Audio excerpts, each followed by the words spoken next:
Load more playbooks. There's one that's specifically a driving one. It's the driver. Oh, fuck. My bad. I should have mentioned that one. the the one with the rig was interesting, but then they're like the one move that they for sure get. It the first sentence is look to the person that holds your leash.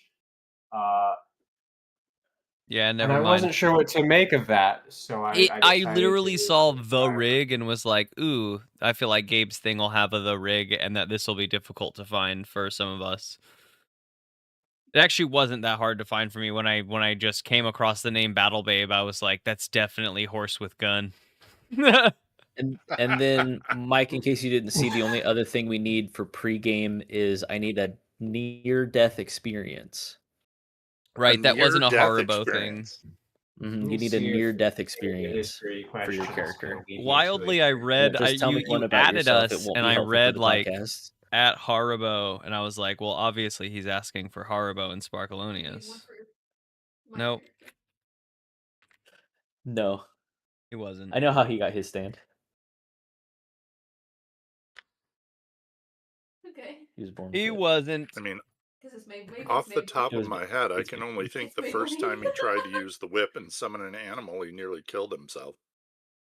So that's going to be a problem because the way that your characters unlock their stand is through this near-death experience. But Okay. maybe you just always could do this and you didn't know. Until you did it. I mean, maybe you were fishing and things went so much worse. Guess I will have to frame a near-death experience that.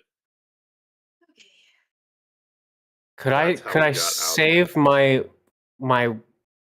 carriage from a near death experience?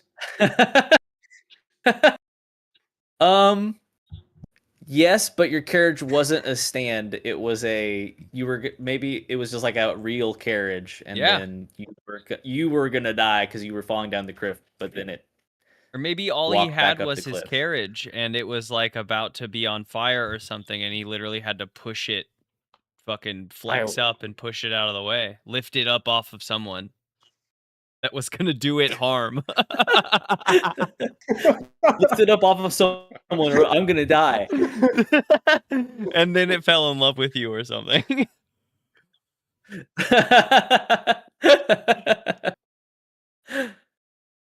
Maybe we can go with whichever one of those you I was want. trying to. Bandits lit my barn on fire. They were and stealing your had catalytic converter.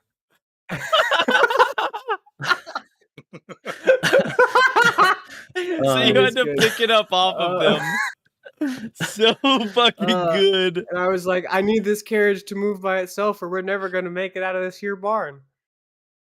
And then it moved by itself. And it moved by itself, and I saved it from burning. All right. Well, we'll expand on that a little bit in the moment, which is going to begin shortly. I want to make sure everybody has some kind of stat so that whenever we ask you to roll for something, you can look for what to roll for. Oh, Battle Babe prepared. Chip. We're not going to have to roll for much initially here, but you know, I want you to pay attention once we get started. Oh, yes, because we're starting in media res after a couple of quick flashbacks. I'm gonna go get my water bottle real quick. Okay, so I've got the Apocalypse World 2E extended book, but I don't have the original book. Should be fine. Okay. So long as it's I mean, literally the main thing is just to have the basic moves, whatever your character's moves, the stats at level 1, whatever level 1 stats are. Everything else we'll decide if we want to do depending on how it goes. But cool. I will just. If there's moves that I'll have to just read these moves. I already picked my Battle Babe moves. I'm ready to go.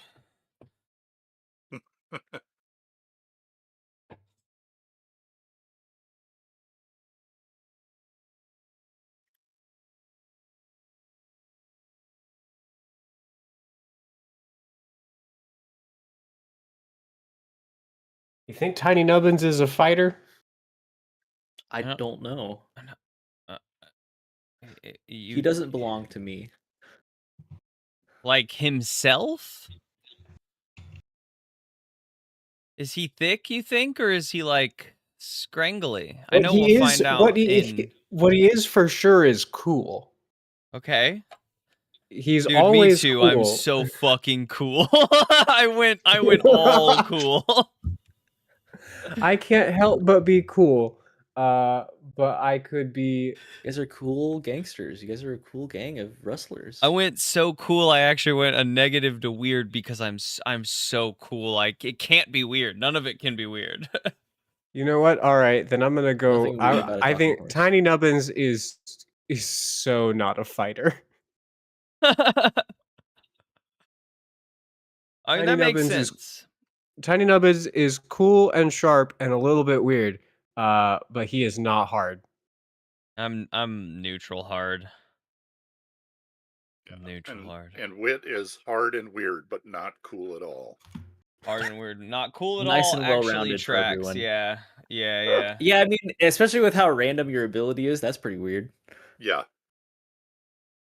Okay. So then, just to quickly run down, so that we all know what we're expecting, since this is a brief new format. I'm gonna do a quick intro to what it is that we're doing. I'll mention Apocalypse World because that's the system that we're playing in. Wink. And then we're going to go over who you guys are, and we're going to mention your characters, and we're also going to mention the near-death experience, but we're going to mention everyone around and their characters and their abilities first, and then we'll retrospective go back to the near-death experiences, and then we'll join our characters in the horse race. Okay. All right. Here we go. It's Dungeons. Hello, everybody, and welcome to the podcast. Do you want to do it? You do it. Oh, fuck. I didn't even turn on Craig. Give me a second. Shit. I got the actual thing running, but I forgot about Craig entirely. We don't have to Oh, yeah, you see. Don't worry about going to join Craig. Do you want to go in the other chat? Not that I'm worried about people jumping in on us, but what if they do? I'll kick them. We're already in, and now Craig's in. And they say bad words into Craig. Oh, 2 hats? Shit. I'll kick him. Yeehaw, And because now Craig's here, it's a separate audio line, so none of it matters. I can just remove that audio line.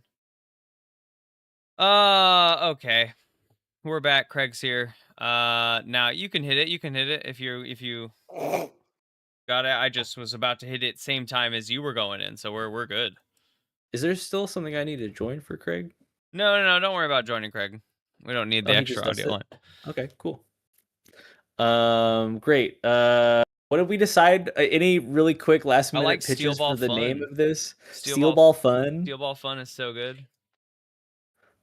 Horsing around. Horsing around's fine. Steel Ball Fun is good because it's a play on words of the thing we're doing, which is Steel Ball Run. Which is a play on words of the Cannonball Run. Well, yeah, we're 3 levels deep. Can we go 4 levels deep? We'll go 4 levels deep by the end, I promise. Cannonball steel. Steel ball guns. Steel ball guns. Let's just call it musket. Let's just call the race musket. Steel ball gun. The race is called musket. You guys have uppies. Those are the names of your abilities. Uppies? This is Bobo's atypical trek. I want uppies. What? All right, here we go. Hello, everyone, and welcome. My name is Lawrence, and this is Dungeons, Drive-Ins, and Dice, and I am in charge this time, and that's why it's like this. So this is a series that we're going to be calling Steel Ball Fun, and that's because it takes place in. I'll get to it. Yeehaw. It takes place in 1890. And what do we know about the 1890s? For soon. The Model T won't even be invented for another 18 years. We've got trains all the way across America, but that's still not the #1 means of conveyance. What is? It's not walking. It's our boy. It's horses. Oh, wait. And we're gonna be doing a lot of horse stuff because we're gonna be participating in the Steel Ball Run race found within the JoJo's Bizarre Adventure Universe Part 7. We're going to be doing the Steel Ball Run race, which is a trans-American horse race. Estimated to take up to 80 days to complete. Nah. Many of the competitors are not expected to finish the race.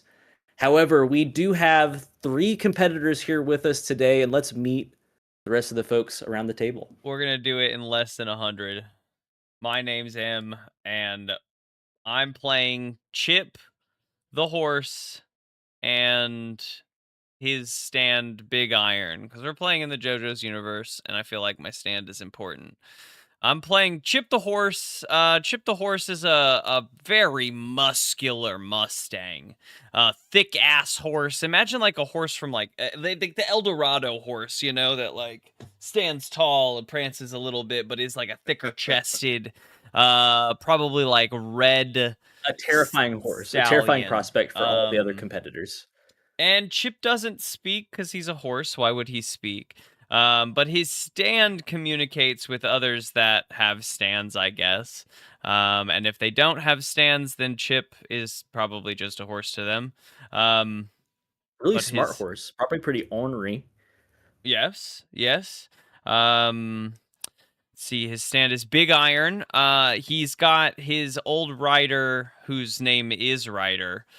He's got their revolver kind of strapped to his waist. It's probably a pretty comical style belt where the revolver can sit. He never draws it because how could he? He's a horse. But he has down 6 by his waist. Huh? Oh yeah, for sure. It like if a horse wore pants, would he wear them like this or like that? Yeah. I was picturing it like slung on his neck. No, something. Dude, it's definitely around. It's like he's a cowboy but a horse. He sure is. And what does Big Iron your stand look like? There's 6 bullets from the revolver that kind of float around. Generally, they hang out in the gun, I think, except for one of them who is, I think the bullet's name was Chip. The whole thing's was Big Iron. Do I have that written down? I might. I don't remember the horse's name. We talked about this so long ago, and I feel like I came up with a cool horse name. Yeah, I thought the bullet's name was Chip. Calf? The horse's name is Calf. Calf, that's right. Okay, Calf the horse. Calf the Mustang. Yeah, and Chip is the bullet. Chip is the bullet. That's what tracks for me too. So Chip speaks. So yeah, for the rest of that intro, just sub out. Yep, 100% just sub out. I play the horse named. Yeah. Calf. Horse named Calf. And Chip. Yeah, just one of the bullets kind of hangs out all the time with Chip because it's gonna say what he's Chip is never fire. Thinking. He's the bullet I fire last. You know, I never fire because when I fire them, they die, and I have to respawn them. Chip is the only one with memories because the rest of them have all perished. Chip just gets more and more bitter, and they don't understand why Chip is so different than the rest of them. Yeah, well, they don't really get a chance. I kind of love it. That's honestly, that's great. That's Chip. You can stop there for now. We'll get to how you awaken your stand near-death experience. We're going to do that. Honestly, cut that part. I don't even think we need to do near-death experiences. You guys could just have your stands. I don't think it's worth the additional... We've had them for so long, you know? Yeah, I don't think we need to worry about that. I thought it was a fun idea. I think we're getting we're crossing too many things up right now. We don't need to do that. Yeah, what M did, do that. Can we still do history questions, though? Those are fun. Oh, my history. Yeah, we can do history questions. We'll do rapid fire them. Yeah, we'll do history questions once we all introduce everybody. Because I don't have a way to... We'll do history questions because then we're working within the framework of the system. Yeah, gotta know who we all are. It solves the same purpose. It fills the same purpose. Who's next? Honestly, I think I'm going to make the whole... The bullet's name being Chip, I think the horse's name is Chip, and the bullet's name is Big Iron. But Big Iron is speaking for Big Iron, the community of bullets. You know what I mean? You don't want to call the bullet Calf? No, I think it felt better coming out of my mouth saying Chip and Big Iron. I love Chip the horse, yeah. Yep. Chip and Big Iron. That's great. Who's next? I can't go next. In that case, I'm Theodore Stringer, usually the dungeon master, but now the player. Playing a guy named Tiny Nubbins. I feel like the joke for Tiny Nubbins was that he was really tall and thin. I guess I'm gonna stick by that. Tiny Nubbins is a carriage driver, and so like as I think about it now, the silhouette of him sort of perched up on the little seat of his one-person carriage that he drives around is deeply strange. But I guess we're going with that. Tiny Nubbins, he's a carriage driver. He's just got the carriage, no horse, because the carriage drives itself. And currently you have Calf that's with you. Calf is behaving as your horse. Calf, it's a pretend behaving situation. As my horse. It's to hold appearances that Calf. He's not pulling the. They work together. Yes, because tangentially we do the rules of the Steel Ball Run race. We'll get to those a little bit deeper here in a moment, but you know, you got to use the same means of conveyance the whole way through. So you got to use one horse, one carriage. Got to be the same horse, got to be the same carriage. Do they have to be attached the whole time? I'm sure we'll get to that, but there's no rules regarding that. Yeah, okay, cool. Yeah, sure. The horse can take a break. That's fine. It's going to take 80 days. Yeah, less than 100 for sure. And tell us about Tiny Nubbins' stand. Tiny Nubbins' stand. It's a carriage that moves by itself, and it's bigger on the inside, like a TARDIS. What's it got in there? A full bar. What else has it got in there? Other stuff. Other stuff. That's perfect. I mean, we'll get to it, but I think right now it just has one more guy in it. Because if you're riding on top, and Chip is the horse, then it's still a one-man carriage. Then I am living in luxury riding in this carriage. You're drunk. Yeah. And I am Michael, and I am playing Wit. And Wit is a scrawny, bow-legged farmer rancher by trade, whose farm was not doing well, so he had to enter this race because he needs the cash, man. And Wit's stand is a lovely leather whip named Devo that sits on his right hip. So Wit and his whip on his hip. Love it. 10 out of 10. And so I did, we wanted to do the history questions, and I did sort of think we came up in the pre-talks that you guys are some sort of a little gang. You guys have maybe done petty crime together. I don't imagine you guys are holding up trains or anything like that. Two scrawny guys and a big horse. You know, the more I think about it, and there's also the more I think about it, I like if Chip's whole thing as the horse is that he hates and he hates other horses, doesn't love them. And in fact, it's so far down the scale. We did need to bring that up. Yeah, it's so far down the scale that he actively hunts other horses. That's his big, you know, he wants to prove he's the best by a there can be only one kind of standard. And I like, you know, if there's ways that our being a gang helps Chip come across more horses, then hell yeah. But we could also just kind of come together because if you have to have a horse at least to enter being a horse race of some kind. I thought we had a backstory for that I killed your rider after your rider killed my horse. and we sort of created a pact. I like that. Yeah, I don't. It's been a minute since we did do this, but I do like that. I am super down with that.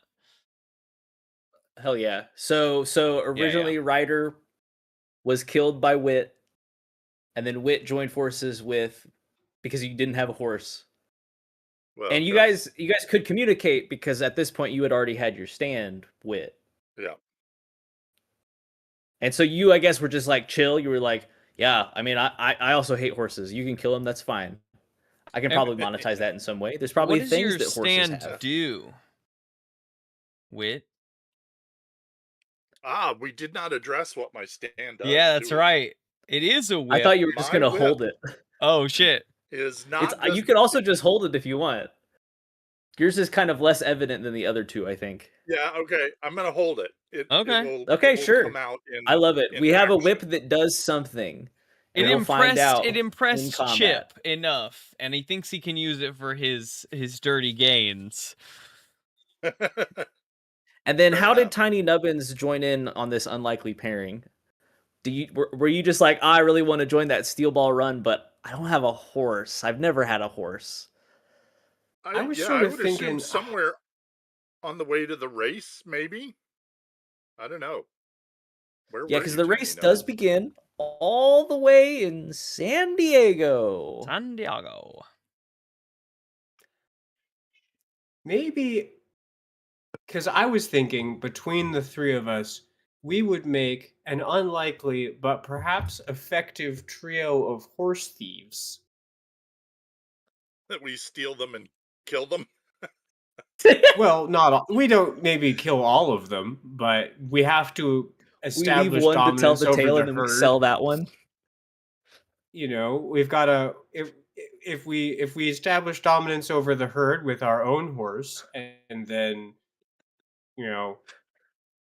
we have a carriage that doesn't get tired and moves by itself, it could just sort of act as a herd dog. We gotta watch out for horse Satan. Then you have infinite What do you horse feel ammo. About subjugation of other horses. That's fine with Chip. So maybe we horse thefted the wrong people and we had to run away out of the Southwest, and so suddenly we're out in, we got close enough to San Diego to hear about this here race. Mm-hmm. Oh yeah, and it's national news. This is the talk of everywhere. Oh, okay. It's the most exciting thing to have ever happened in the United States so far. There's tons of targets for me out there. Chip and I would definitely like to get out to San Diego. But why? I wonder how many episodes you're going to keep that up. 2 to 3. Exactly how many do we have?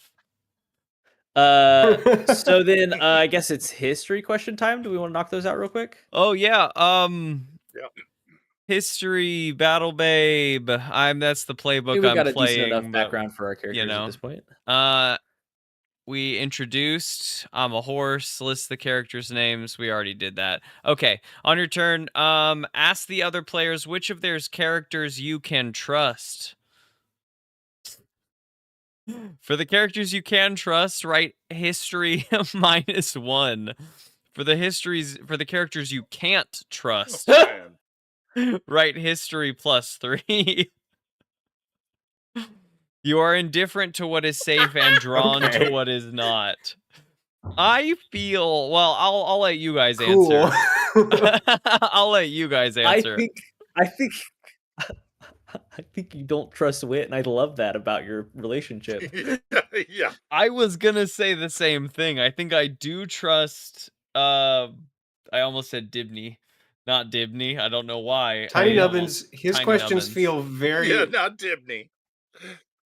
Tiny Nubbins, his questions feel very straightforward, so I think Tiny Nubbins is a very straightforward guy.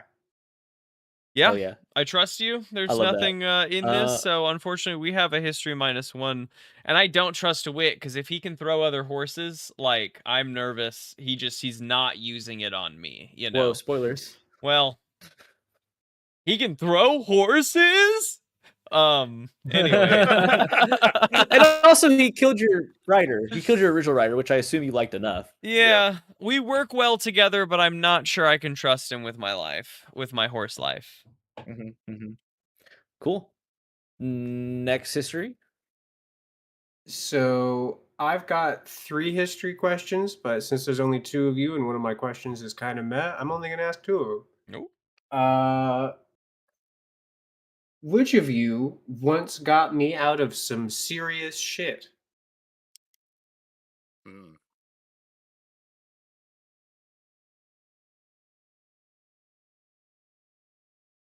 I can have gotten you out of some serious shit. What serious shit were we in? This was in no, because you killed my rider, so we were probably in like an offshoot town where my rider was in a saloon of some kind, and I was gallivanting around the town on my lonesome. You tell me, was this pre or post your stand? Did I save you as a horse, or did I save you as a... No, I would have saved you just as a horse. I wouldn't have had my stand. That's even crazier. I think this is pre both of our stands. I think you could have had your stand at that point. I think it's kind of reasonable at this point for everyone to just sort of have developed their stand over time of existing. Okay, yeah. I don't know. I saved you from a gang of horse thieves, but I don't mean they were like horses. I mean they were horses that were thieves. A gang of 5 of them. Horses that were doing theft. That like cornered you in a back alley away from your stand. Man, they caught me 75 feet from my stand down a back alley, these horses. I thought I'd be safe because there were no people down this alley, but man, these horses. You were like, what are those 5 horses doing down the alley? And I swooped in and shot them all in the fucking head. Bop, bop, bop, bop, bop, bop, bop. Which was probably the second strangest thing that you'd seen after this gang of horse thieves. A horse gunman. Don't worry about it. Chip's got your back, brother. Well, what do you do about horses with knives, if not horses with guns? That's why you don't bring a horse knife to a horse gunfight. So, history +1 for you. Hell yeah. My other question, which one of you have I caught sometimes staring out at the horizon? That's me. History +3. Oh, shit. History +3. Wow. Hell yeah. Mm-hmm. And he's never explained why he's looking out at the horizon. He just spends a lot of time staring off into the distance. And Theodore, did Tiny you Nubbins say doesn't the need to name of know. your stand? I'm actually not sure. I didn't. You gonna hold on to that? Yep. Okay, cool. Until it's relevant. Sure. I love it. I'm the only one that's forthcoming, and I'm gonna kill you. I will and I'm not kill gonna tell you anything about my Great. stands. I've got so many stands you guys appreciate the can't know about any of directness. them.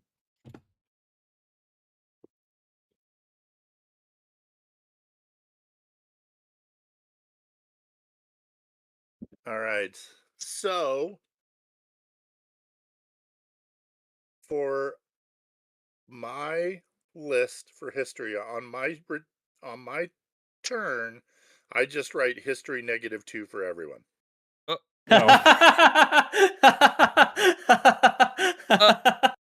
Rude. I mean, so what was the horrible thing? What was the horrible thing? Well, we write that he did -2 for you. That's crazy. Oh no, what was the horrible them. thing that? Sorry. That Wit did to Tiny Nubbins. What was the horrible thing that he did to get -2 history with you? Because I understand where it came from for Chip. I killed your horse. I killed your horse. You did. I killed your man. I killed your horse. You killed my horse, Jingles. Good. Jingles was weak.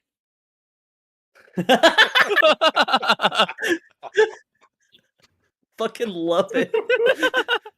Sorry, Chip thinks Jingles was weak. I have no opinions. You can have opinions if you want. He's just a normal horse to me. Not allowed to. To me and my brothers. I've just never trusted anyone named Tiny. Oh shit! Hell yeah! Also, I've only got classical music in my jukebox.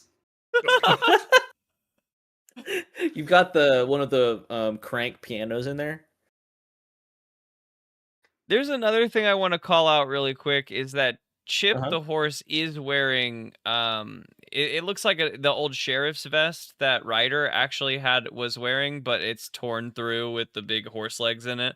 But it is worth body armor too. I just feel like that's important to point out. Sure, man. I'm a fucking armored horse. Oh god. Sounds good. All right. So last thing, so the Steel Ball Run race, we're not going to be able to play through every day, so we're not going to. But before we get started in media res, we're going to start in media res. But I wanted to do a quick flashback of the day that you guys decided to join the Steel Ball Run race. And I think a good place to start that scene would be with a good buddy that you guys made coming to San Diego, a gentleman named Triton D. Ulysses. And you guys ran into Triton. He invited you to an outdoor saloon. He saw you guys going by. Didn't seem like you guys had a lot of aim to yourself. You didn't have a lot of purpose, kind of wandering, and you hear a voice call out from behind you. He says, and tell me if I don't do the voice right. Okay. This is M's character they helped me come up with. But he says, hey, nope. Hey, so much deeper. Hey, y'all. Hey, why don't you come over here and talk to me for a moment? You're a little too southern, but that's okay. Come on, I won't bite. Look like you guys have a tail. Chip doesn't even give this guy the time of day. Keeps prancing right on by. Not a horse. Horsey has a tail. He's a horse. I've seen lots of horses come around here. Lots and lots of horses. I'd say we've got most of them in the whole 44 states over here right now. Killing horses in public is not the easiest way to get out of a place. I need to get them in the shadows. This guy wouldn't understand, boys. We should continue on. Why don't y'all come over and I'll buy you a drink. I'll buy you two. What are you selling, mister? Well, I'm joining this here Steel Ball Run race here coming up. And, I figured I could use some friends along the way. I know a couple of really good shortcuts along the route. Maybe we could all take them together. Can Chip do some sort of insight check on this dude? Some sort of Yeah. Is he? Because I feel like maybe we were aimlessly wandering to look for our into the Steel Ball Run race. Like, if that's why we came all the way to San Diego, maybe we didn't have a way to That's probably get true. signed You guys up or probably whatever. this is unlikely to be the first time you've heard of this race. Right. We're just looking for how we can get in. I want to murder horses, and they could use $50 million. And it does cost $1,100 to enter per person.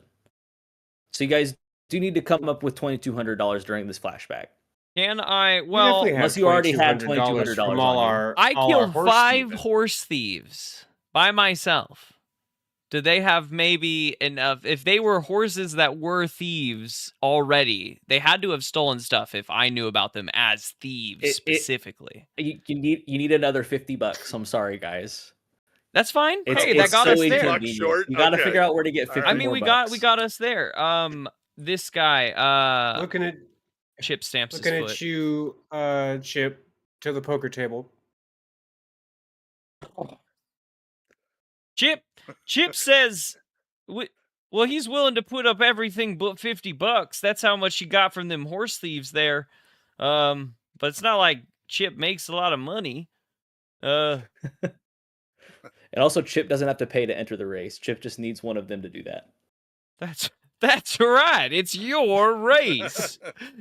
This is like the entry fee for Chip to get them killings on. Says Big Iron. So if you want to make a, I don't know, a sharp check roll. Read a person. Yeah, it's a sharp check. Yeah. Yeah. Oh, read a Yeah, hit me with person. that real That's quick. right. Okay, Yeah. sharp is +1.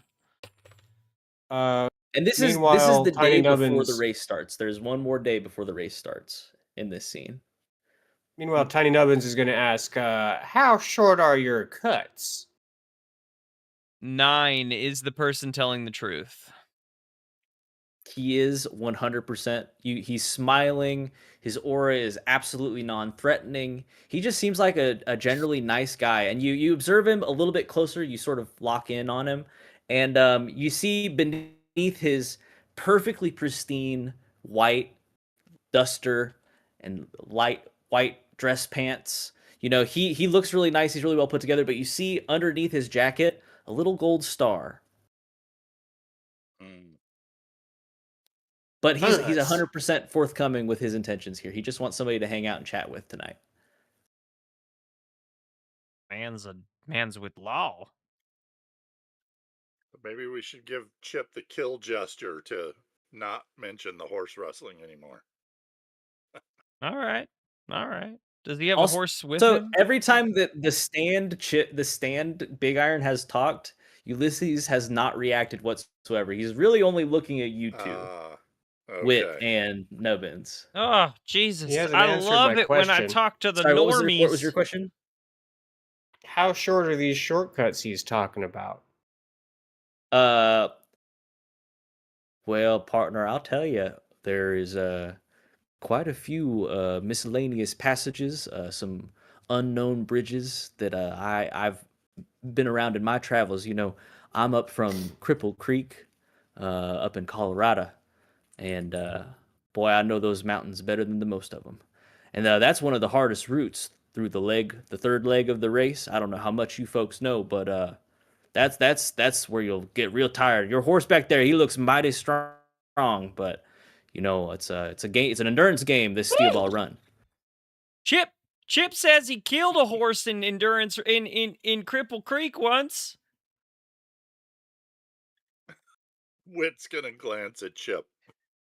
You folks got a real exciting horse back there. I'm sure he's going to do great. Just straight curb stomped his ass.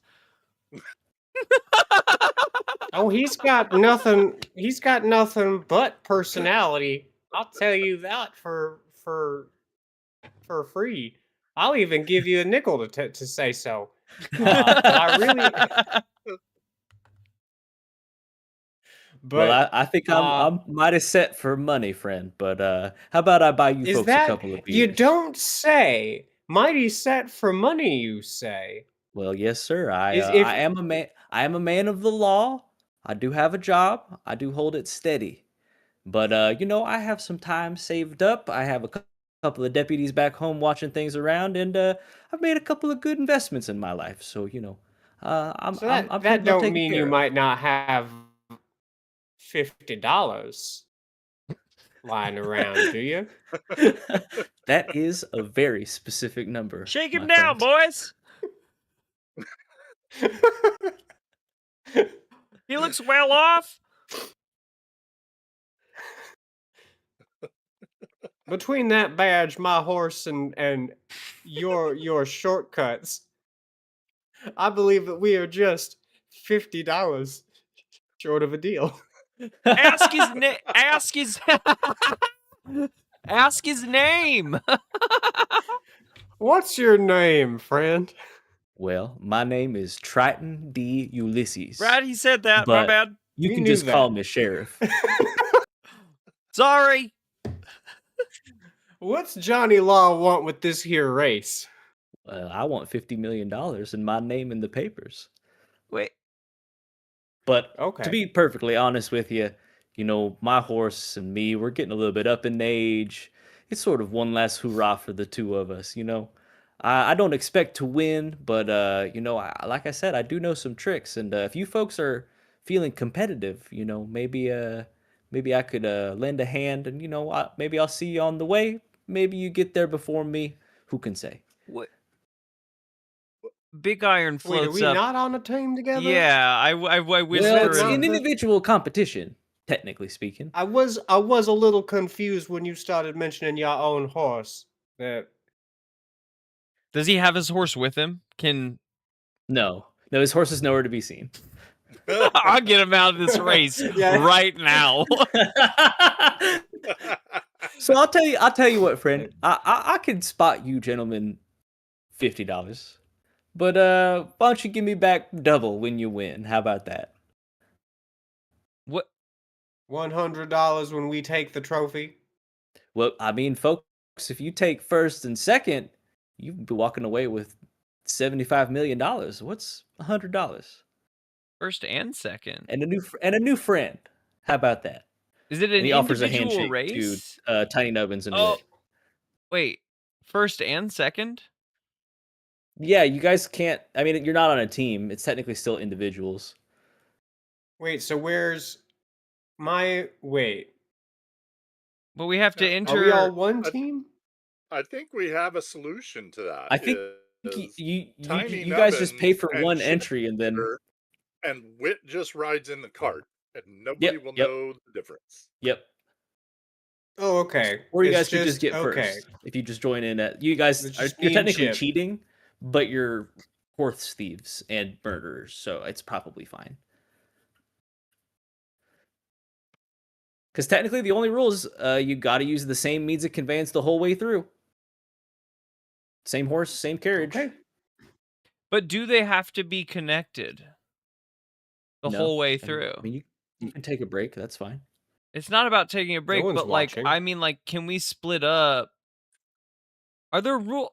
Is this the thing we're gonna get kicked out of if You we break can't the rules? finish the race with just the carriage. Is that what you're asking? It's not I like guess- they're gonna I guess- put I in mean, the that is what I'm rules, asking, like, you if can't I go let the carriage down- drive by itself. Or like, if we split apart and I take It'll be one a- group and the a carriage person takes to do another that. group, do we? You know what I mean? Like, is that? Whoever is registered as the rider of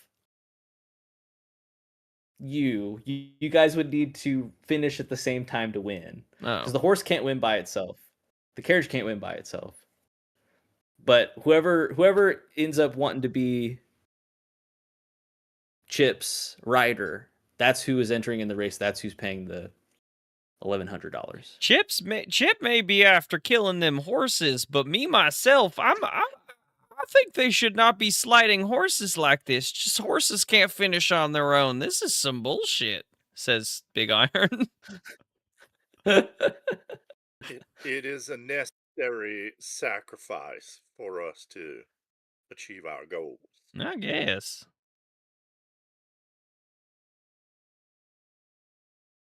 He's still holding his hand out, and you guys are like just watching Big For a Iron talk. handshake? Yeah, we're staring at Chip. I will shrug and look at Tiny. I mean, Tiny gives a thumbs up. He's not getting down from his seat on the carriage though. Chip Well, he clops up he comes and over puts a to hand you. up.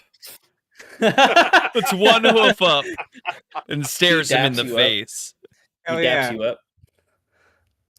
But he approaches very carefully because he doesn't want to get hooved. And he brings a beer over to Tiny up in the top of the carriage, and he breaks the top off. He flips the cap off and he tosses it up to you. It fizzes on your carriage a little bit, and then he also throws up a sack of $50 silver. Sweet. Because he got sacks of money. Well, That's his whole well. bag. I must say, by the end of our conversation, I wasn't completely sure what you're actually getting out of this agreement, but I'm glad that we've made it. Thank you for the I just want to have a $50. fun time on this steel ball run race, and I think having friends out there will get me through it faster. You know, maybe you folks help me out a little bit, and let me get my map out. I'll show you the shortcuts that I've got. And Triton, he takes out his map and he shows you it's especially prevalent on, like he said, the course that goes through Colorado. And that is when we're going to join you folks in Meteor Res. We're in the third leg of the race. You guys have already traveled 800 miles. There are 8 legs of the race. We're at Colorado. 8 We're legs. at the base of the horses mountains. have we killed so far? Yeah. How many horses do you think you got? How many people are in the race? How many horses are in the race? Thousands. Tens of thousands or thousands? I just want to make sure. I would say thousands. You know, it's a lot of money. That's a lot of money to fork up. 3 legs in. A lot of horses. Probably over 1,000 horses. Oh my god. Jesus. But maybe just right as we entered Colorado, we killed our 1,000th horse. Chip is stoked about it. 3 legs in, we've already killed 1,000. It is the talk wanted in every state we've come. It is the talk of the race. No one has any idea how this is happening. Only about 800 of them were a part of the race.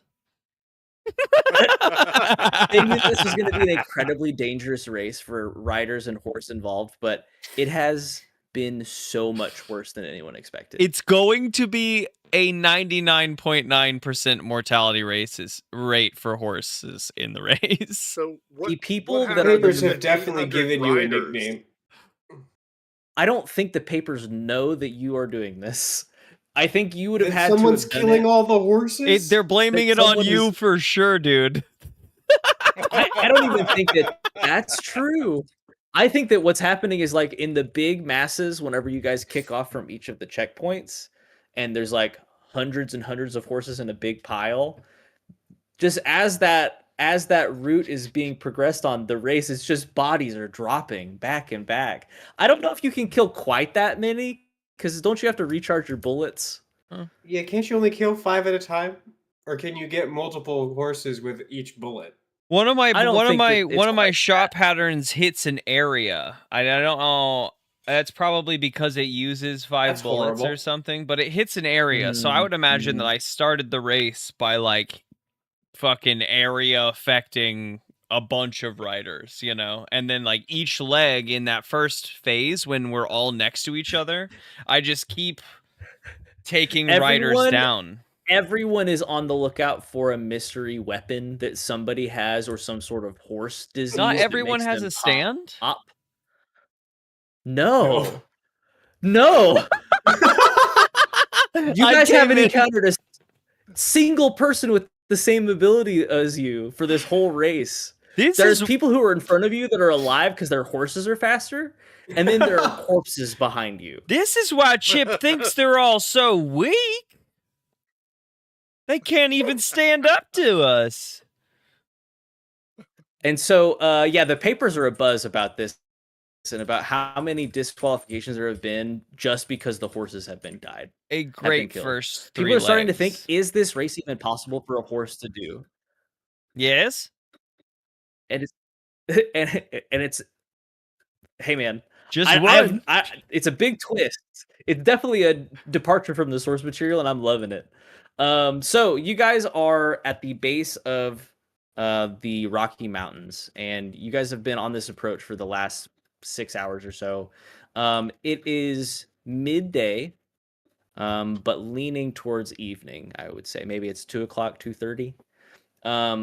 And you guys are on the approach to the first bridge that Ulysses mentioned.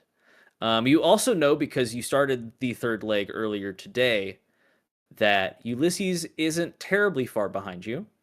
But as he said, his horse isn't the fastest or the youngest. And, he's probably an hour and a half back from you guys. A lot of the rest of the pack have stayed on the main route. And so you guys aren't fully aware how many people have maybe tried this shortcut or know of this shortcut either. But currently the route in front of you, pretty clear as far as you can see. You are taking a little bit of a windy path uphill right now. Anything you guys would like to do in this moment? I will be 100% honest. I appreciate Ulysses for giving us this path, but if he is in the same race as us, I say as we like slowly saunter up the hill, I will be killing his horse too. Maybe he could join our carriage, but whatever his horse's name is, it's gonna die just like the rest of them. His horse's name is Tobago. No, There you go. All right. to go into a grave, it will. Wit's gonna yell out of the carriage, could y'all take the turns more slowly? You're spilling my drink.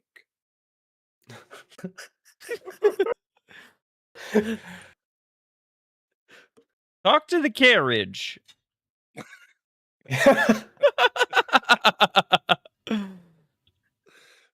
Yeah, we're all saying this from inside. We're all inside the carriage, including me. No, you're not.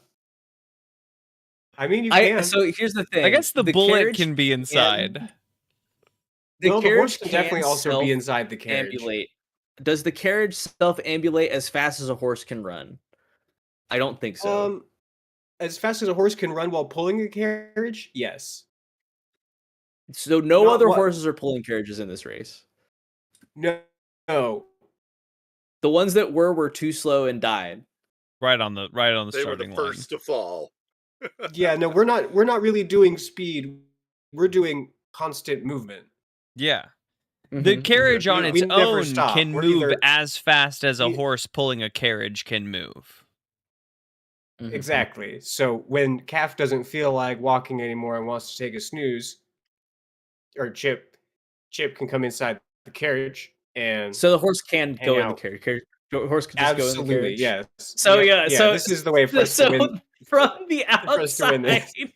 The other good reason to take the windy route is so that they don't see us doing this bullshit nonsense.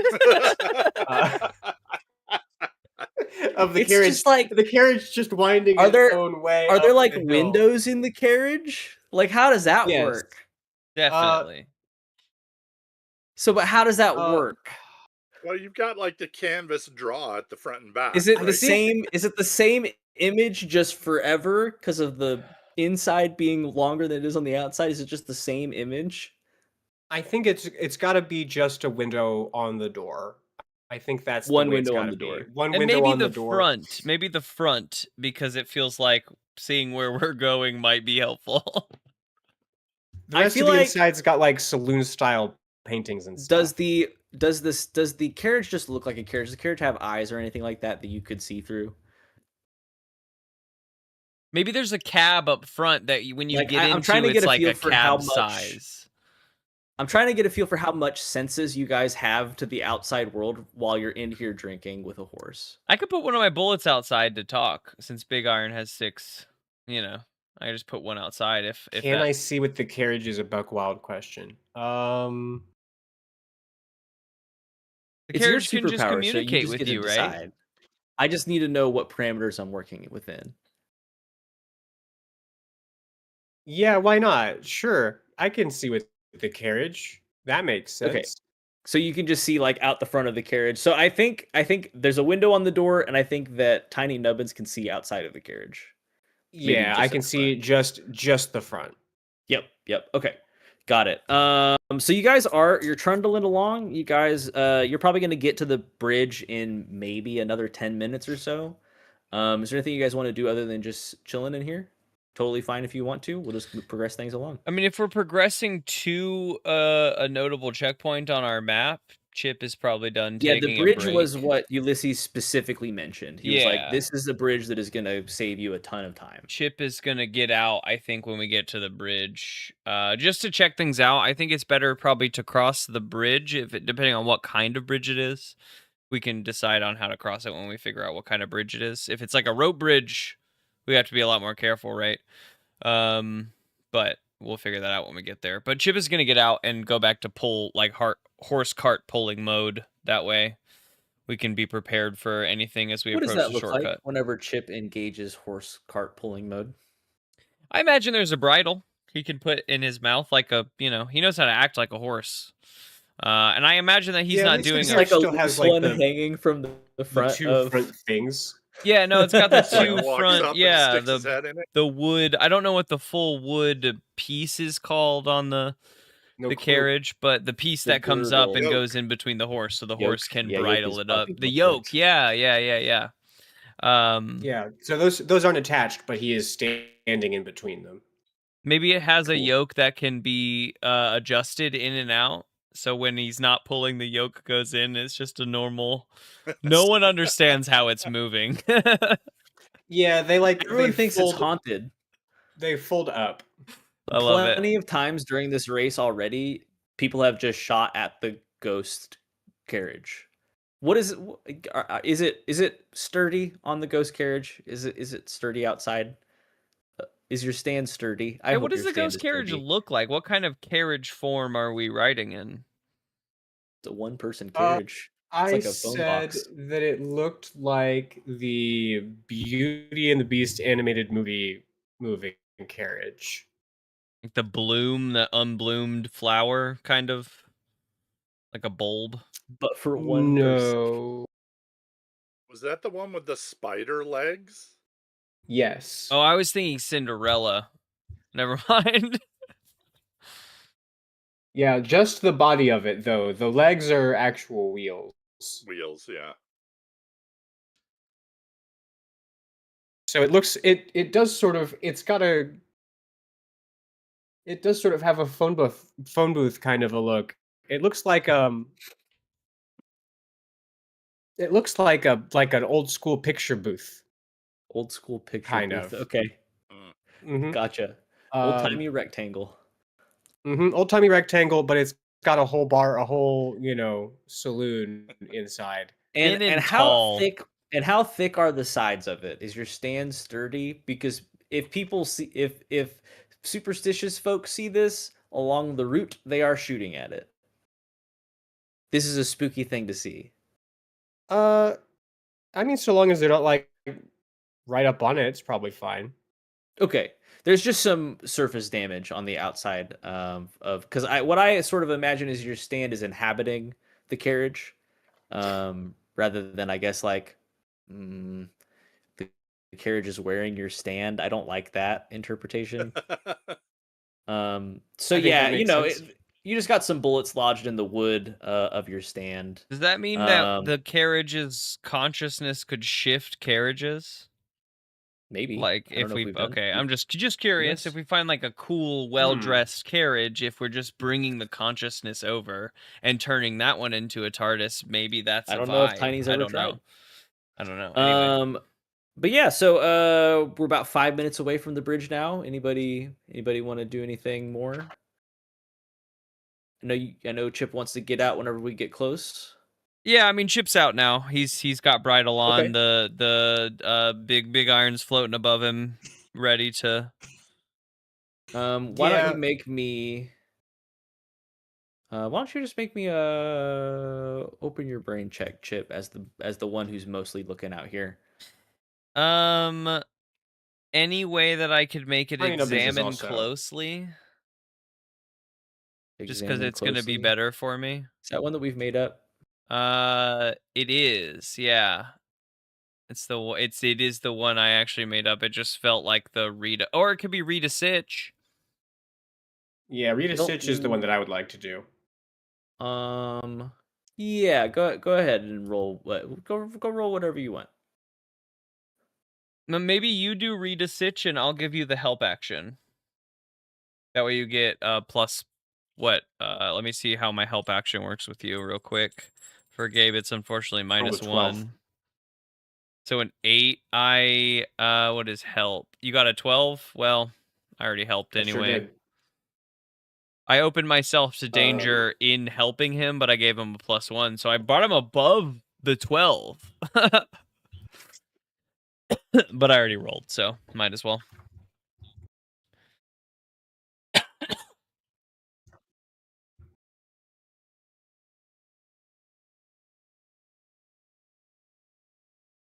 What are your questions for Rita Sitch? Let's see. Yeah, it's ask any three or just any three.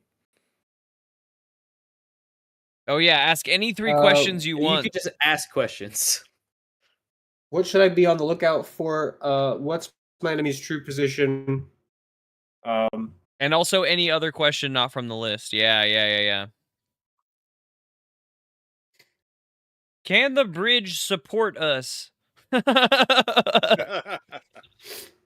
That'd be good. Yeah. You know, what dangers lie in this Who's got gulch? the gnarliest looking horse? What should I be on the lookout for? You should be on the lookout for probably other participants of this race because it has gotten extremely violent extremely quickly, and it is your fault. And it has sort of escalated the amount of danger, I would say, that's happening in the race. People are becoming more blatant with just eliminating other people from the race than I think most people expected. I think most people expected like sort of a 50-50 split, but then all the horse murderers began, and now it's leaning 70-30 now as far as level of violence versus cordiality, horse race time. It's going to be a 99% death rate by the end. As far as what is my enemy's true position, I think that you understand that if anyone else is on this route, they're using the same route as you because they know this secret. So the most vulnerable place is probably the bridge. And can the bridge support your weight?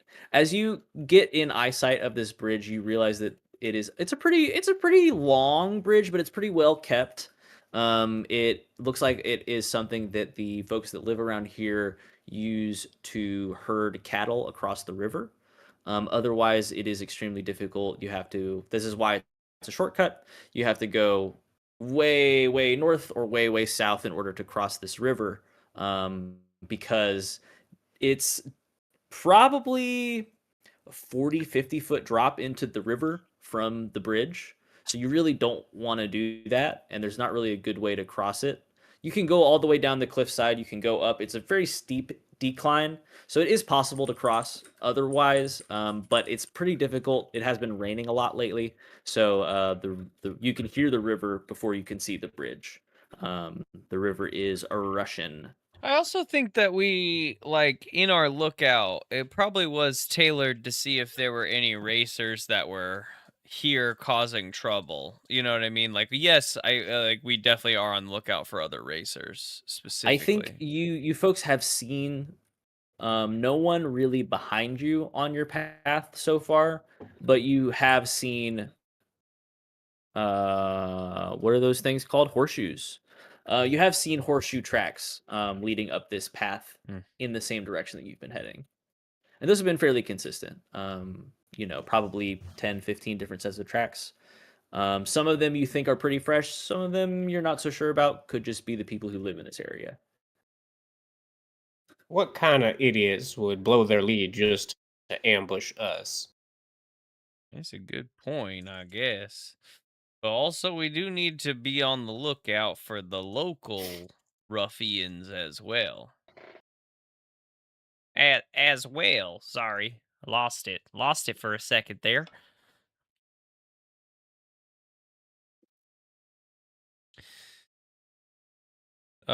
Chip just sidles right up now to we're at the bridge. Yeah, the bridge. Ready to got my as I revolver out. described it to you, the rivers are rushing. You can tell that pretty clearly now. Looks like a bridge. It's a little bit woodsy around here, not terribly dense, but some evergreens dot the path on either side of the bridge pathway. You look to your right, there's some beautiful mountains off in the distance, snow-capped. I mean, we cross. We're on the lookout already. I think Chip pulls the carriage across. I call back into the carriage. It's a mighty fine bridge. Good old drop. If you want to throw anything off the side. Is there anything of no value in the carriage I could throw off the side? The old bottles that Not we've drank Yeah, that an empty aren't. bottle. Yeah. All right, he'll come out with he'll stick his head out with an empty bottle and toss it off the bridge. You know, that weren't exactly what I meant, but thank you for Okay. lightening our load. So you guys begin your trek across this bridge. Like I said, it's fairly long, but not unreasonably long. You guys get about a third of the way up, and then you guys start to hear a creak, a wooden creak. And it doesn't sound like it's coming from directly below you. It sounds like it's coming from further ahead. I don't like the sound of them creaks.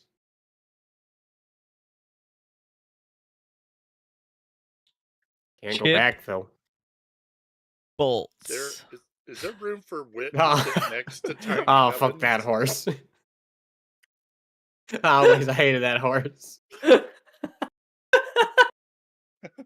Okay, so Chip, do you just let go of the thing and start No, running? God, no. I'm pulling the carriage with me, but I when the first creak happens, I think it's a trap, and so Chip is gonna fucking floor it forward.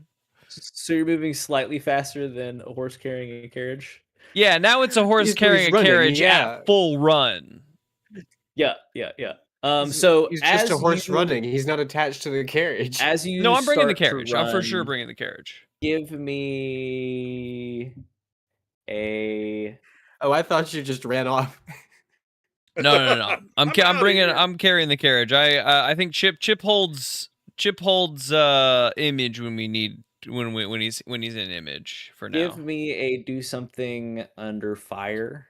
Do something under Give me fire it at a -1 modifier. Roll plus cool at a -1. I come in with a +3, so it's only a +2. Double 6s. Damn. Okay. So that's gonna be a solid 14. Here's what's gonna happen. You're gonna get you really dig deep in your horse heart of horse hearts here, and you say, I gotta bust this out, and we start going. You get pretty quickly, relatively quickly, to the middle of the bridge, and that creak has only gotten louder and louder as you've been approaching this center of the bridge.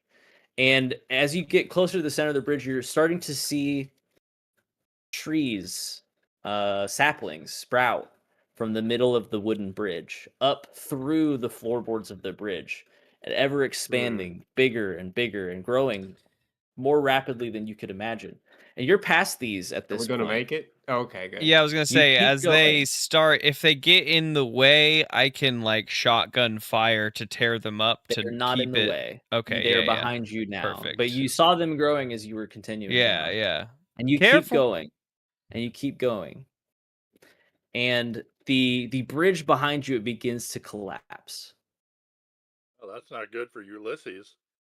You continue to charge on this path. Good point. And you feel the carriage start to slip out from underneath you. It's being pulled away from you. It's being pulled behind. So it's pulling against your mouth. I'm the strongest horse, at least in America, if not the entire world. And Chip knows this for a fact. And he's not going to give up on the carriage. He's going to pull it with him. 100%. I feel like as a or he's going to try to pull it with carriage, I can also do something about this. Why don't you give me a roll as well, Theodore? Do something under fire. That's a 13. Easiest bridge we've ever come across. Okay, great. 100%. So you just slam this thing. You put the carriage into overdrive, and you drive. You guys like ramp off of this broken section of the bridge as it begins to collapse. You just shoot right up and over the ledge, and you turn around and you see sprouting from the supports of the bridge this forest. It's a whole range of trees that have sprouted out of this single area of the bridge supports. And it has destroyed this bridge almost entirely. It has completely collapsed. Well, if that ain't the darndest thing I ever saw. Ulysses is fucked. Yeah, that is too bad for him. I'll make sure he gets his $100. And then I now have a question. Exchange of information, idiot. After this has taken place, you guys get to safety on the other side of the bridge. Do you guys just continue on your way? Do you take a second to assess the situation? No, we keep going. Wait. You just keep going? Chip is gonna stop and scope it out. I think this is if it's not super duper short range, they have to be within like that was like a thing happening. Like someone is probably near.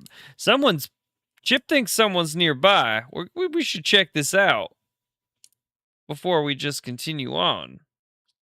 No? That's probably a good suggestion.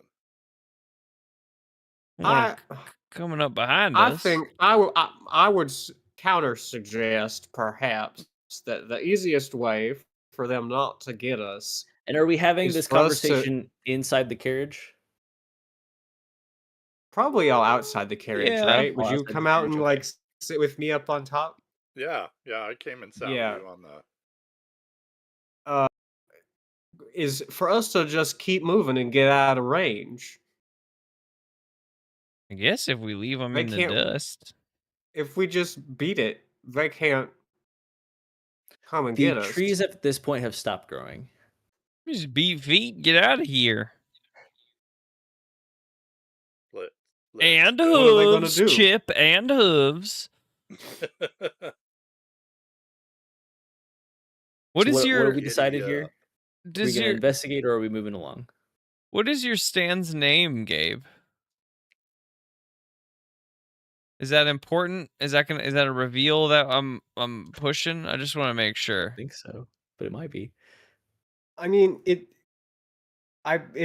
pulled off a detail about the stand that like I don't super want to deal with. It also the name also doesn't have to be related to the stand. It just happens to be. It's one of my favorite parts of your thing, though. Is that it? Oh my god. I just don't know how to roleplay that.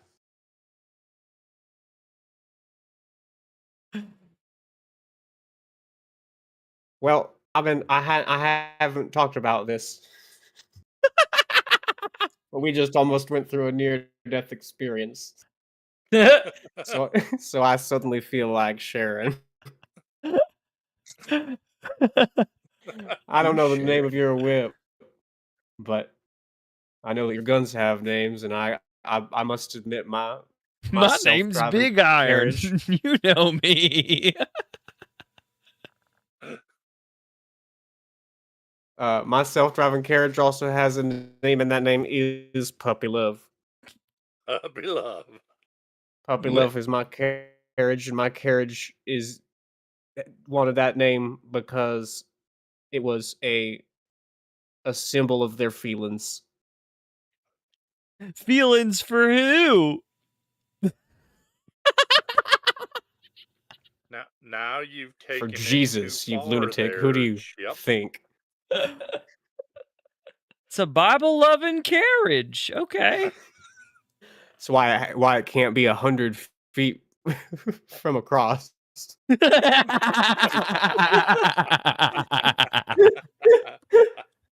You wear a necklace that it's drawn to. You wear a cross. Oh my gosh. Well, okay. The Lord giveth and the Lord taketh away. No, you dumb horse gun. It loves me. It follows me around. Oh. It keeps bringing me tires because they're round like rings. Okay. That's why I don't leave. It's all right. There's always whiskey and ham sandwiches. Self-generating whiskey and ham sandwiches.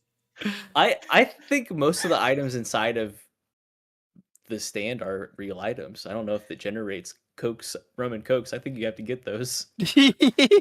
That's why I think it was probably really hard for you to honestly. You needed the stand's help to get through this situation because it's like so much heavier than a carriage should be.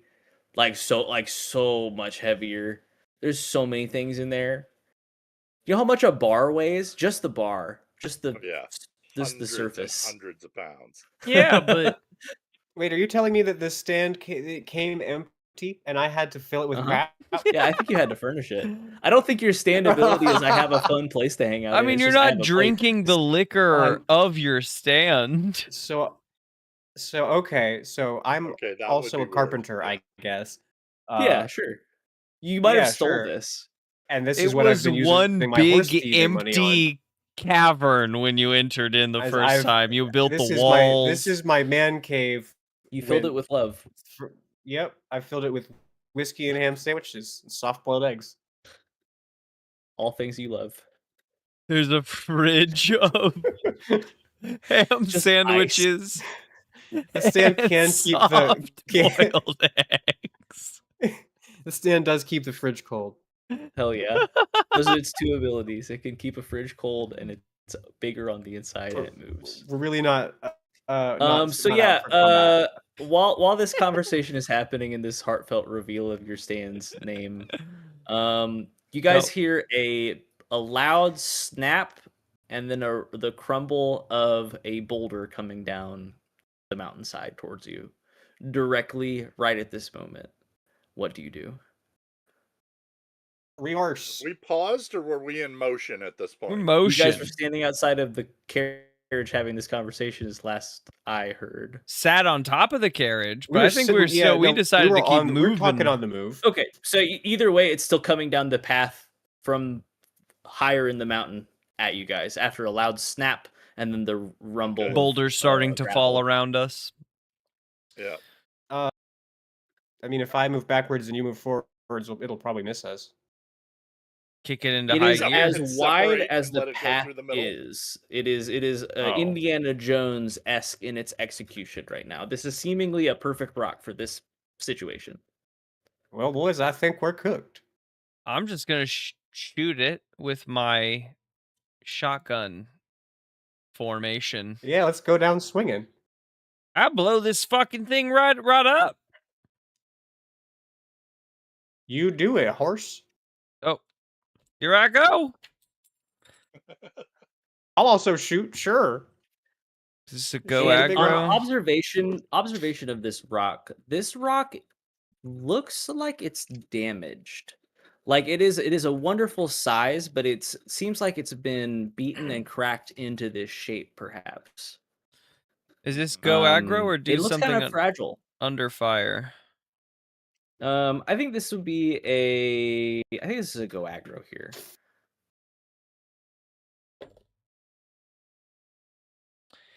In a row, another double sixes. Plus hard is 13.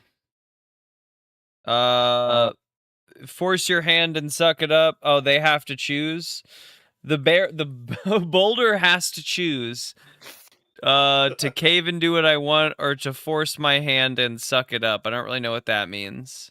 If you go aggro, make it clear what you want them to do and what you'll do to them. You shoot the shit out of the boulder and it cracks and bursts into a ton of different pieces. And as it cracks and bursts, you see in the air of this dust something that's a little bit glittery. You see glitter moving through the air. Chip hold your breath, Chip. I don't breathe, so I can keep talking through this, but you should hold your breath as we go through this glitter. Whit will pull his bandana up over his nose. You read that new book, Peter Pan? I'm a bullet. I can't read.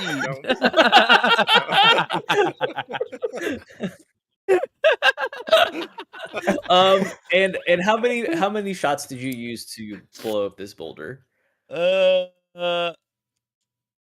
I mean, I have 5 other Is it a shots. double barrel shotgun? It's a revolver, I think. I imagine the shotgun is like multiple bullets come out at one time. They hit an area and they do +1 harm because it's big, I guess. I think the bullets are like comically horse-sized. Yeah. Maybe it's 2 bullets, but as they go out, they actually like break and split up into multiples. Being a stand The and 2 all, bullets collide you in the know? air and then explode. Explode into multiple pieces. Yeah. Hell yeah. I think that makes sense. I think a yeah. 2-bullet shot is probably worthy of the boulder. Yeah. So as you guys are moving through this dust cloud, holding one's breath and bandanaed up, you guys see the well, I guess only really one of you They're sees on top. They're on Tiny. top and I'm pulling. Oh, you guys are both on top. Yeah, that's right. That's why we were okay, talking. then all of you see how we were talking. all of you see the glitter in this cloud gather and move through the cloud, and then it sucks its way into the carriage. Yeah, there, Tinkerbell. I go in the carriage. Okay. We haven't stopped moving. He slips down while we're running. I would like us to roll for initiative. Ooh, all right.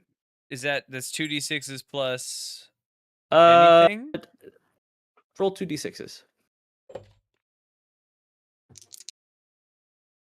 9. That's an 11 for wit. 7 for Chip and Big Iron. 7. Chip is 7. We got Tiny at 11. 9. 9. Wit at 11? Wit is at 11. Yes. Okay. And then let me roll my dice.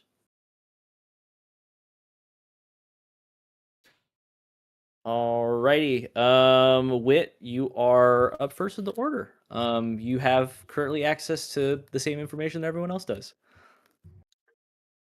All right. I am going to jump into the carriage as well. But I'm going to stand in the doorway and see what I can see with my peepers. Okay. I would say in this what kind of lighting are we talking about inside of Puppy Love?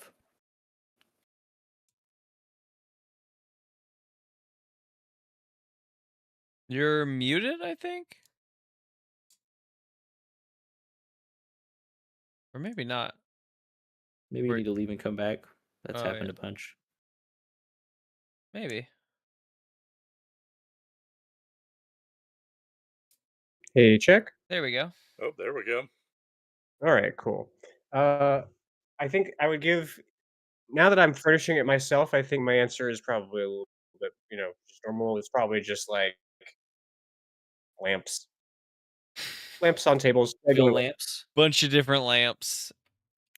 In the somewhat oil lamps probably. Yeah, and you only have one window inside here, so it's getting a little bit dark outside. So you're really only getting the light from the small amount of lamps that are currently lit inside here, and the light from the doorway that you're standing in. What kind of oil? And I think you what asked? you see, horse oil. huh? Yeah. And what you see is this sort of shimmery shape.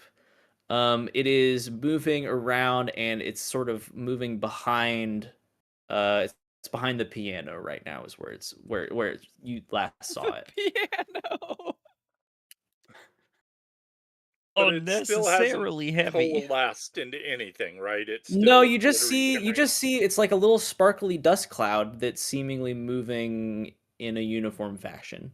Okay. I've got a fly swatter and I'm going after it. And then I think that's probably plenty to do in a turn, an observation. Yep. Do you want to make a roll of any kind? I guess I didn't make you make a roll for that. I just gave you No, free things. I was You could read a coming in to cinch. observe and see what I needed to see, so next turn I can do something. Okay.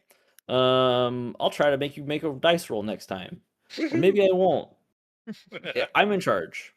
Okay.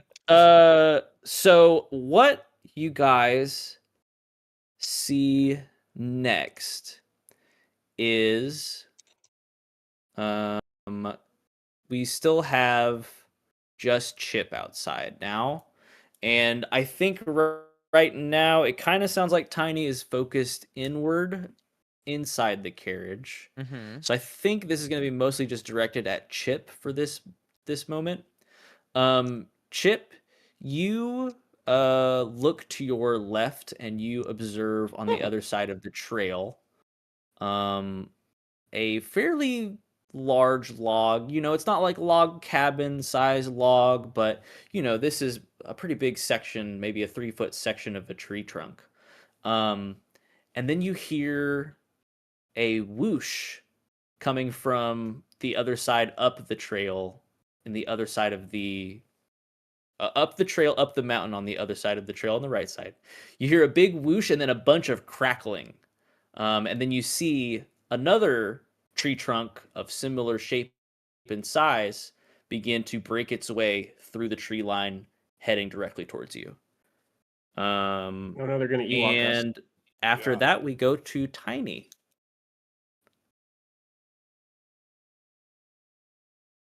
I mean, Tiny's got the fly swatter. Tiny's gonna try and get this thing. So, Tiny, when you approach the piano, fly swatter in hand, you begin to hear the piano rumble and shake. The sound of keys, the ting-a-ling-ling, and it's not the normal sound that you hear whenever you're traveling along. You know, it's a pretty smooth ride inside Puppy Love. But right now, you're hearing a ting-a-ling-ling starting from the underside of the piano. And I'm going to need you to give me a do something under fire as you begin to try and fly swat this dust cloud behind your piano. 11. 11? Okay, so as you jump your way over, you're pretty tall. You start swinging your fly swatter behind, underneath the piano. You hear from behind you the nails from the bottom assembly of the piano shoot and impale themselves in the roof of the carriage. And you swipe your fly swatter back and forth, and the shiny, shimmery dust goes right through your fly swatter and then goes into another area of the carriage over by the seating area. Not as effective as I'd have hoped. And then we go. Okay. So next up, the dust cloud. The dust cloud is now. Tell me about. Tell me about the seating area, because you got a full bar in there. Is it just the Are we talking the stools, or do we have like actual full woodworked chairs? What are we talking about here? How many tables we got? It's a booth. It's a single booth? Like, yeah, a single big wraparound booth with a table in the middle, right adjacent to a stage that it's like a small stage where you would think that performers would perform. We don't have performers in here.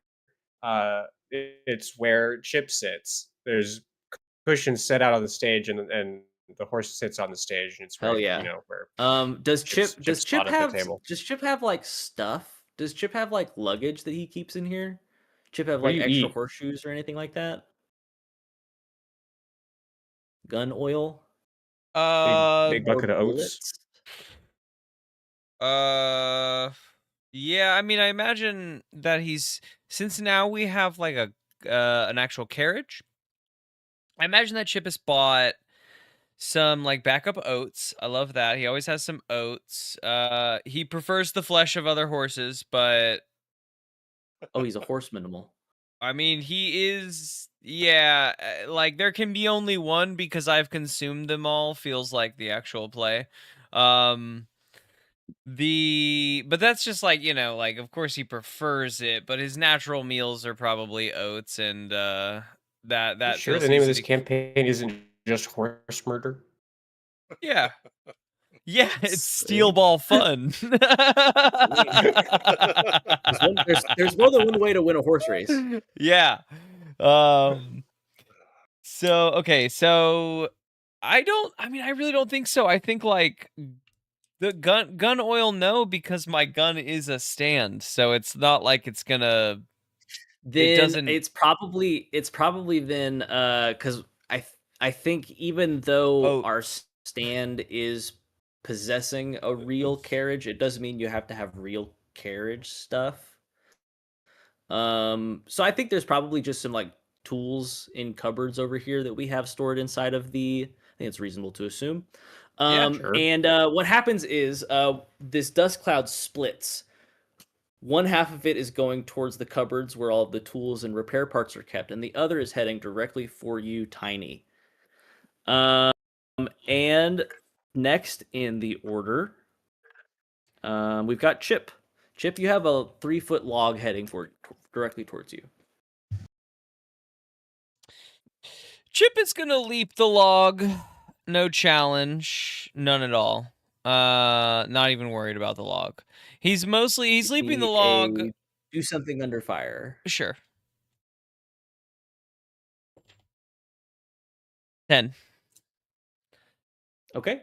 So you're gonna leap the log. You majestically you let go of the girdle or whatever it is, the yoke. You hop directly over the log. I wanted to bring it with me because I don't want it to get hit by the log either. I don't know if you can leap with this several 100-pound carriage in your mouth. You're a very strong horse and you're a super big boy, but I think that might be maybe another roll, a second roll. I'd take a second roll if I could possibly leap with the carriage. Like a disadvantaged kind of roll. Sure. Give me a second roll. Roll 3. Take the 2 lowest. Ooh. Okay.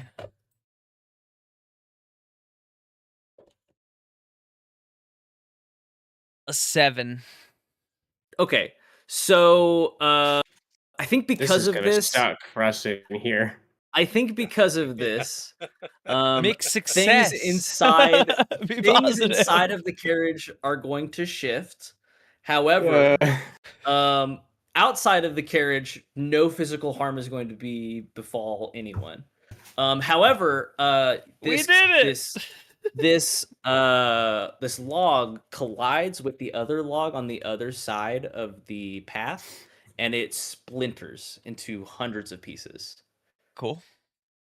And then I get to go again. Oh. Wait, so I was just dodging what was set up for me. Can I at least examine to see if I can find someone or like scope out if something is causing this or I could give you a read a sitch. Yeah. Open brain, examine closely maybe would also work here.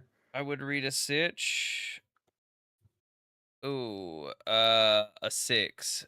It's a failure. But I will take that XP. Then there's a bunch of crazy shit going on. On a miss, ask one anyway, but be prepared for the worst. Unrelated to the dust cloud. Wait, on a miss, ask one anyway. Read a sitch? Yeah, on a miss, ask one anyway, but be prepared for the worst. Oh, that's not in the Spark Notes version. Yeah, it was. Oh, I'm just. Oh no, you're on read a person, Gabe. At least if you're on Legend. It says it on both of them at the thing that I'm looking at. No, I'm not on Legend. Oh, okay. Sorry. Well, then maybe I just missed that. I'll ask one anyway, but be prepared for the worst. Sure. If that's okay. Yeah, sure. What's my enemy's true position? That's all I'm after anyway. Everything at this current moment has come from uphill from you, other than I guess the bridge, which I guess also still happened uphill from you. Further up Okay. the path, I think, is the position of your enemies. Okay, then I put my head down and try to bolt past whatever other traps are here and just like forge ahead. Okay. Gonna start sending it. Let's rejoin inside Puppy Love, and it is different in here now. I think there are maybe some bottles on the floor. There's some hay that got in the air. I think it's probably harder to see this now split dust cloud. Is it still coming for me, or have we all been sort of shuffled around in here? I would say you feel as though it is still coming for you. The lethal intent, the evil intent has not left your heart. Tiny. Evil intent. Okay. You feel like you're in danger, but it is Wit's turn. Okay, so I'm in danger. It's harder to see, but can I see the one headed towards Tiny? Yeah, you can see a shiny cloud floating through the air still towards Tiny. It's hard. It's hard to lock in on, but you do see the glittery dust cloud heading that way. All right, he's gonna shout, "Let's go, Devo," and grab his whip, spin it around in the air, and crack it at that glittery mass. Alrighty. Roll me a 2d6 stand use check. Oh, that one fell on the What floor. stat is that? Stat is that? There's no stat at this time. Not Okay. for this stand. Weird. That is 10. A 10? flat 10. Okay. So what happens is you whip your whip around, you yell Devo, and from the tip of your whip when it cracks, a pretty big lizard whips out of it. It is what is the one with the blue tongue? Oh, blue tongue lizard from Australia. It's one of those. You flip a blue tongue skink out of the tip of your whip, and it flies straight through this dust cloud. It sort of disperses the dust cloud, but you can sort of tell that it is slowly making its way back together. All right. Did anything happen to the skink? It hits the wall and dies. Oh no! Man. No. It came out of the whip so fast. Exactly why Chip doesn't trust him. It's an Australian animal. It came out of the whip so fast. Gosh. Does it being Australian have anything to do with the fact, like how fast it came out of the whip? It does. Yeah, it's like the inverse of the distance or something. Yeah, I mean, do we want to go into what Devo does in this moment? Yes. The ability, the stand's ability is when he circles it and pulls it back to crack that whip, it reaches out to some sort of an animal. And when it's cracked forward, it produces that as a projectile. And the relative distance away of the animal that the whip locks onto directly correlates to the velocity of that animal as it exits the cracking of the whip. I have this thing that gives me a random 12 animals. And then I also have a random country. So if they match up, if it's a bad roll, I'm going to give you a bad combination. But if it's a good roll, I'm going to give you a good combination. Sweet. So yeah, it's just a blast. That's such a funny ability. And then next, what is going to happen is the splinters that you are running away from, having just successfully jumped over them, Chip. Mm-hmm. The splinters from that log, those begin to grow rapidly into large spikes. And let me roll my dice to see how good I did. Those spikes are going to shoot at you my friend the horse, and you're gonna take 3 harm Oh. as they impale themselves into your armored vest. That's 2 body armor.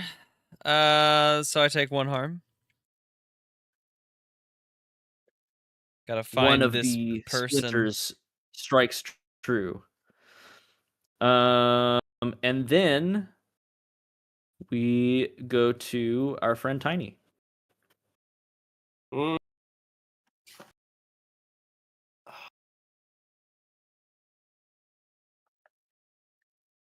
Trying to think what I could do to protect myself from this cloud.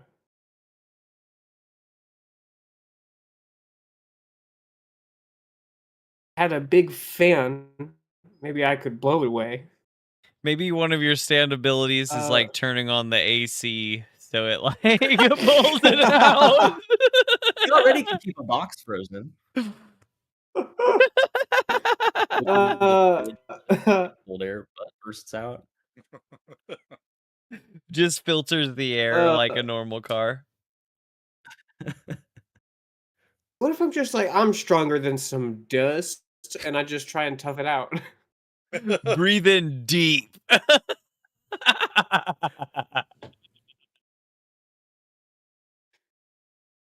Yeah, germ theory isn't out yet. I think that's fine. That's true. You don't know what germs are.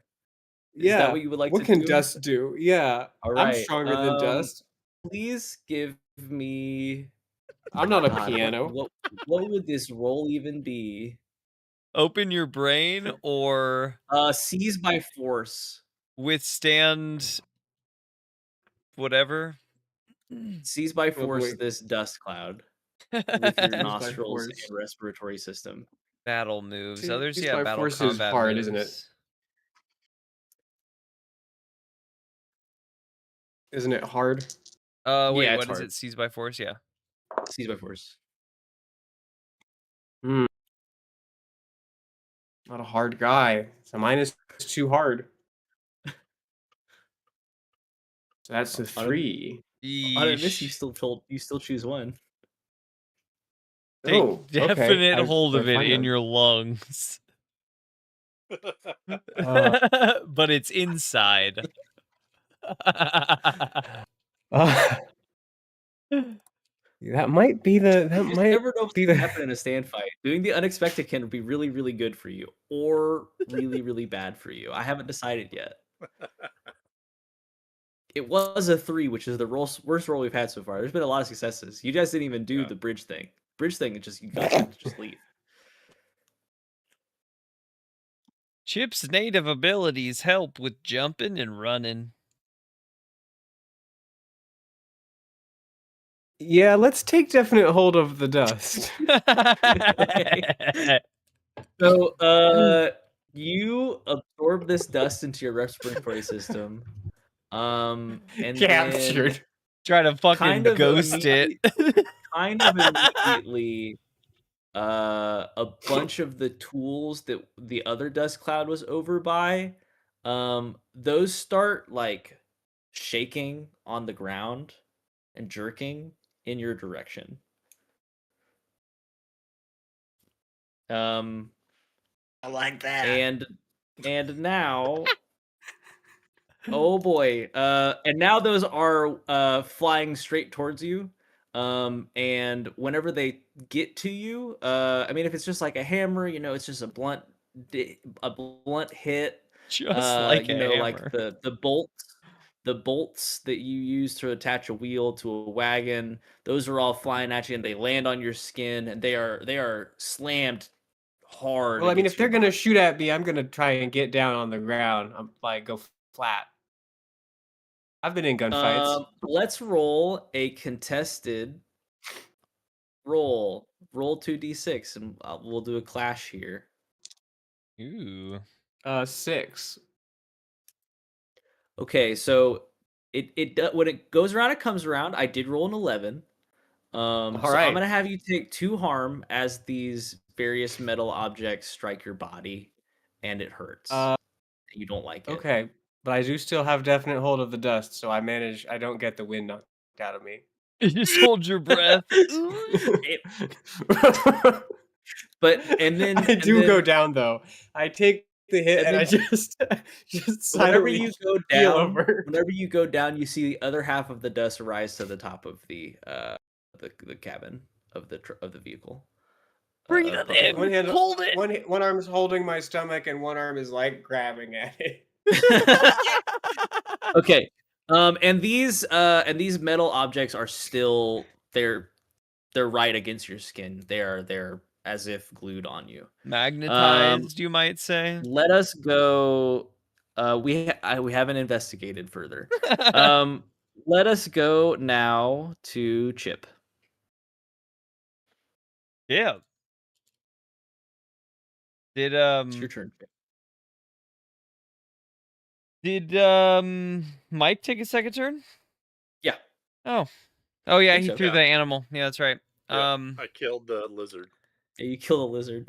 Chip would like to. He's gonna keep running forward, but he wants to scope out if he can see what's causing whatever's happening, or if this is just like a run of land he needs to make it to the end of. You know what I mean? Is this like trapped land, or is this like actively being caused traps? You know, like, oh, they passed this point, now I will cause this trap? Or is this laid traps and this is happening when I pass it no matter what?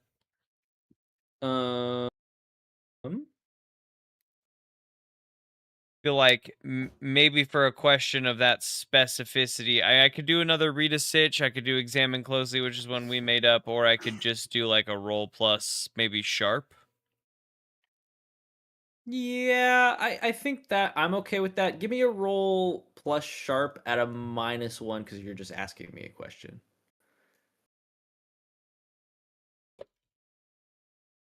No. That's a 5. You can't tell in this moment, but I would say with the timing of things, it seems a little too convenient.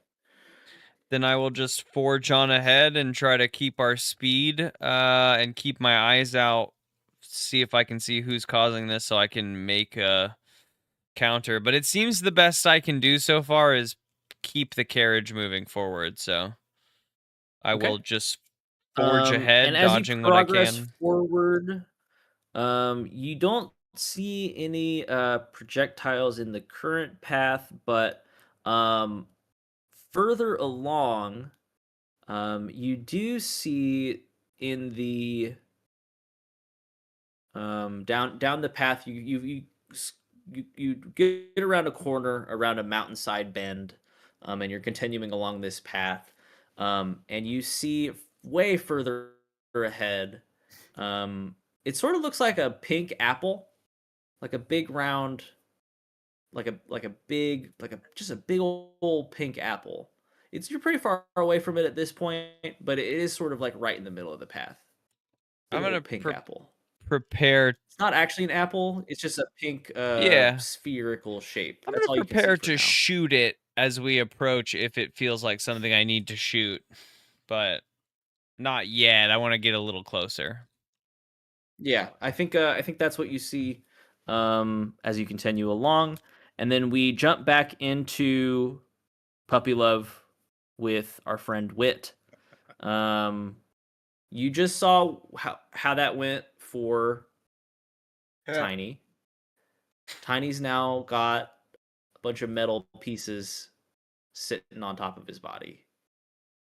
So, and he's down on the floor, right? Mm-hmm. And there's still one floating around, and there's now one in Tiny, as far as that I is can the tell. current assessment of the situation.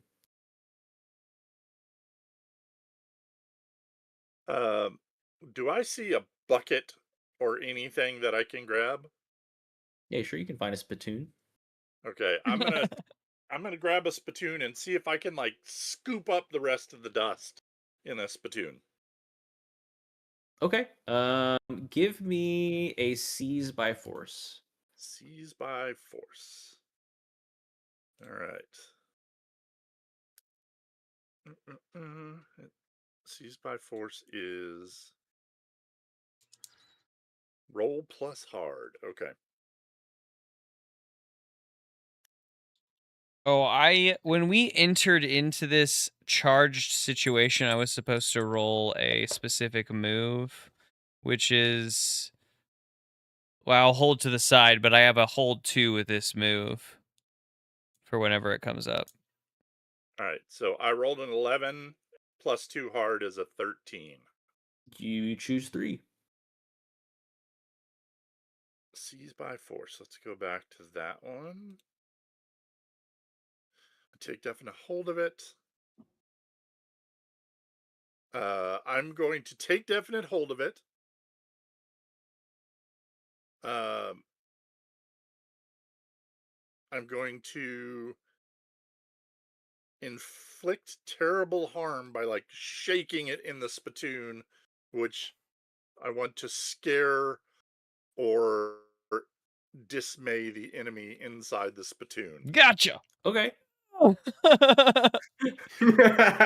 That'll confuse you, motherfucker. You scoop them all in, you've got them in the bucket, you slam the bucket to the ground, you start shaking the bucket, and you say, "How about that?" And you hear from That's for my lizard friend. you hear from the we pan over to the lizard corpse. We pan back to the bucket. You hear inside the bucket just a very, very quiet and you also hear it from inside Tiny. Oh no! I hadn't And considered that I think that is what happens in your turn. Yeah. And then we go back to this turn. And what is going to happen next is from much higher in the path. I think this is something that you all hear. You guys hear a single gunshot. Oh. And then after that gunshot, it collides with the single shot. It collides with the frame of the door. Is the door still flapping open on Puppy Love? Door shut. What happens there? That's on. It's got a latch. That's on Mike. Did you shut it behind you? You were standing in the open door when I was standing Chip in the open, jumped a and then log. I used the whip, and then I moved to the. I don't think I thought. Surprised you about stayed in closing the door. carriage. Yeah. So All right. I think if I saw the opportunity to grab the spittoon, I didn't think about slamming the door shut. I think this is what happens then, and I think again, I think only you two in the carriage really realize that this has happened. But the shot rings out. You guys hear the collision on the side of Puppy Love, and then you guys hear it again before you see it. A second collision on the edge on the door frame of Puppy Love, and then you guys both pan over to see what that second impact was after the single shot, and there's a man standing there holding onto the bar next to the door frame, and he's smiling at the two of you inside of the carriage, and he tips his hat and he says, "Mighty fine path we're all taking, ain't it?" And I think that's where we're gonna end for tonight. Oh, but I had. Oh my god! I'm just gonna hard stomp on the brakes. Just stop running. Fuck. So yeah, that's that. Again, I think we have at most 2 more sessions of this. It's really just this and then one more fight afterwards. So, but yeah, lots of things going on, lots of things for people to ponder on, lots of things for us to forget and then come back to again later. Yeah, we'll see it when we come back next time. Yeah, definitely. I'm ending this one feeling like the dog that caught the car not actually sure what I'm supposed to do with It wasn't what I expected you to do with it. Because I don't know. I mean, yeah, it's magnetism adjacent for sure. We'll get deeper into that as we come back. But boy, I don't know if that was the right play, but I did love that you did it. Until we return, Tiny Nubbins holds his fucking breath.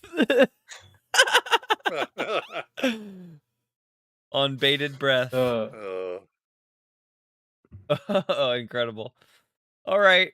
Fun times, guys. Yes, indeed. Most entertaining. Mm-hmm.